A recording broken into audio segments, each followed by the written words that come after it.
Hello. I am going to do a quick recap of the notes from today, Thursday, January 6th. The topic is proving triangles are congruent.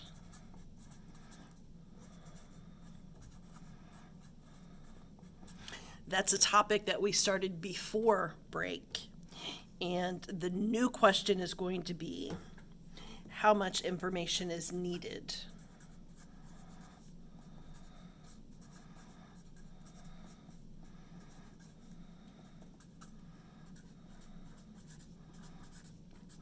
We don't want this to take any longer than it has to. We have to know some information, but I don't need to know all of the information. For example, if I told you that I wanted you to find the other teacher in this building who was a student at Wayne and was my student aide, if I just told you that person was a teacher here, that's not enough for you to know for certain who I'm talking about. I could tell you that it's a male teacher. Not enough information for you to know who I'm talking about. I could tell you that he teaches math. Well, that's going to narrow it down quite a bit, but there are still several men who teach math here. That's not enough information. You would need to know more. If I told you his last name starts with an S, well, that might be enough. If you know the math teacher names, I don't think there are any other men whose last names start with S.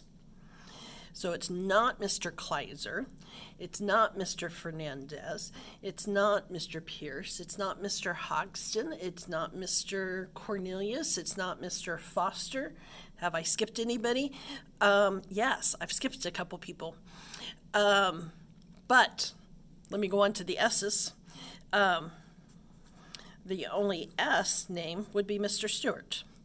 Mr. Stewart was a student at Wayne, and he was my student aide one semester. Okay, what was the point of that? Is you need to have enough information to prove who that person is, but you don't need to know everything. I don't have to tell you what year he went to high school, although that could have been helpful. I don't have to tell you his first name for you to figure it out. I don't have to tell you how tall he is. I don't have to tell you what his eye color is. There's all sorts of information I don't have to tell you. Now, all these things could help you figure him out, but I don't need them. It's extra information. So we want to know how much information is needed. We don't want any more information than we have to, just because that takes longer. And so we're going to figure out which things we can eliminate to make this shorter.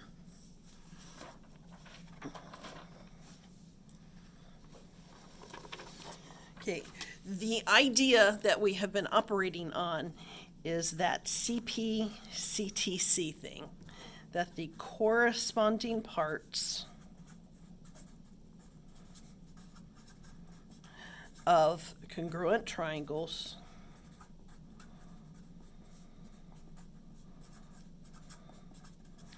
are congruent.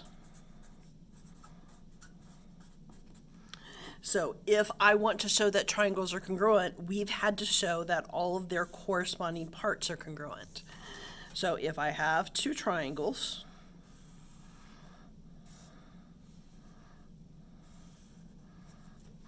and to the best of my drawing ability here, oh, those don't really look anything alike, but we're going to pretend.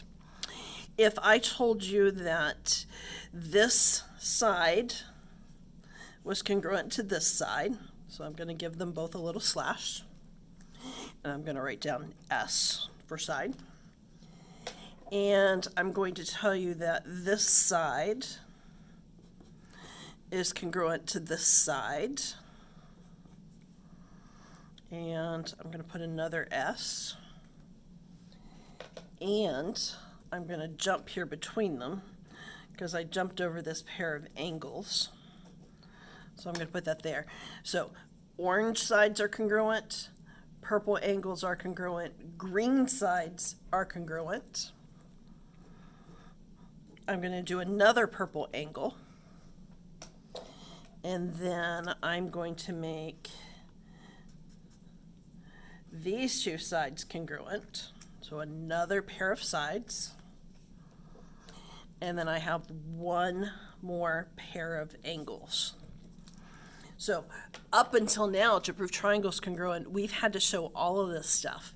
We've had to show the orange sides congruent, the first angle, the green sides, the second angle, the blue sides, the third angle. I've had to know all of this is congruent to all of this to say the triangles are congruent.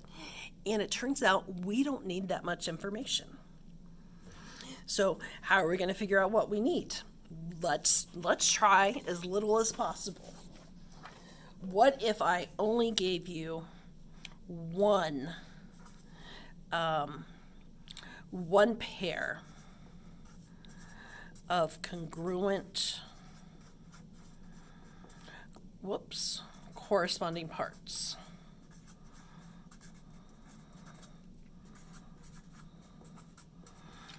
Okay, if I just gave you one pair of congruent corresponding parts. Okay, what if I gave you an angle?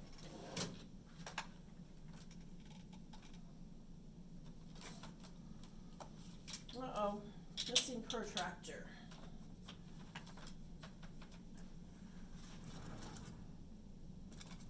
Ah, okay, sorry about that.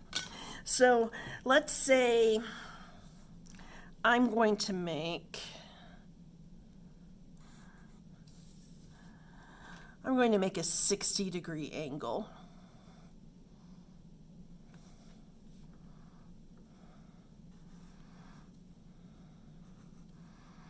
So right here, 60 degrees. And I'm going to make a second 60-degree angle.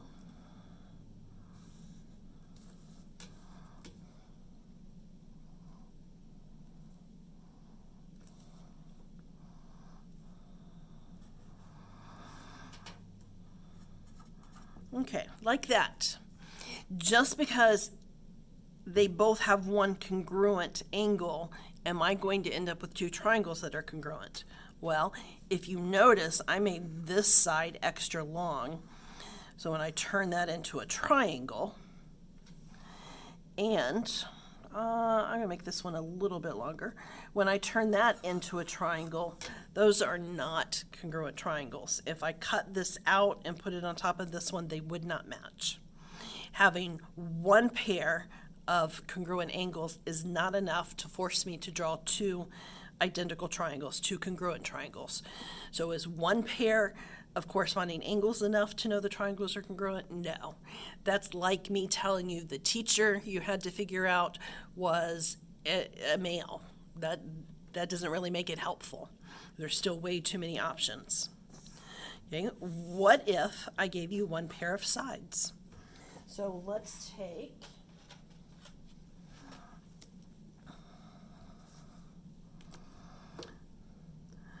go 2 inches.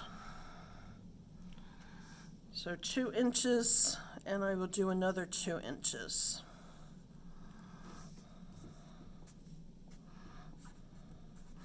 So those two segments are congruent. Will I be forced to create two triangles that are the same? No, not at all. I could make the other sides of this one be something like that. And I can make the other sides of this one be something like that. Whoops, I kind of missed the corner. Okay, those are not congruent triangles. So knowing that one piece of information, that one side in this triangle is congruent to one side in this triangle, is not enough to know the triangles are congruent. So is one pair of congruent corresponding parts enough? No. It doesn't work if I give you one angle. It doesn't work if I give you one side. Okay. What about if we have two pairs of congruent corresponding parts? Okay, well, that could be two angles. That could be two sides. Or that could be one pair of angles and one pair of sides, and the order doesn't matter. So AS for angle side would be the same as SA for side angle. Okay, these are all the combinations of two letters that I can get using angle and side. Okay, so for the first one, let's do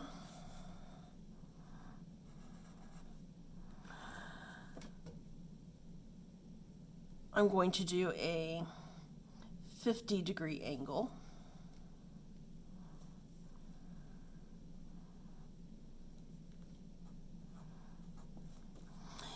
And I am going to do a 70-degree angle.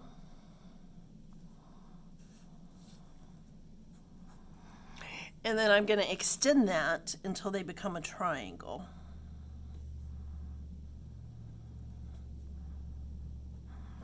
Okay, so 50-degree angle, 70-degree angle. If I draw another triangle with those two angles the same, am I going to get the same triangle? Well, let's see. I'm going to do another 50-degree angle.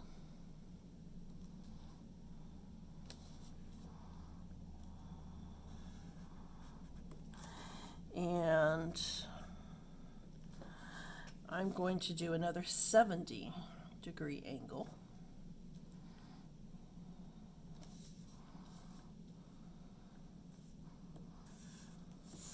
And that would stop right there. So two angles of this triangle match two angles of this triangle. Is that enough for the triangles to have to be congruent? No, it is not. You can see I chose to make the sides bigger over here. And so the angles still match, just not the sides. Side note, saying that two angles is not enough is equivalent to saying three angles are not enough, because remember before break we had that theorem called the third angle theorem that said if two angles of one triangle are congruent to two angles of another triangle, then you automatically knew the third angles were congruent, even if you didn't calculate it. I can calculate it.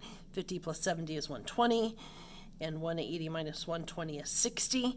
So those would both be 60-degree angles. But I already know that, because 50 and 70, when I subtract that, is going to be the same as this 50 and 70 when I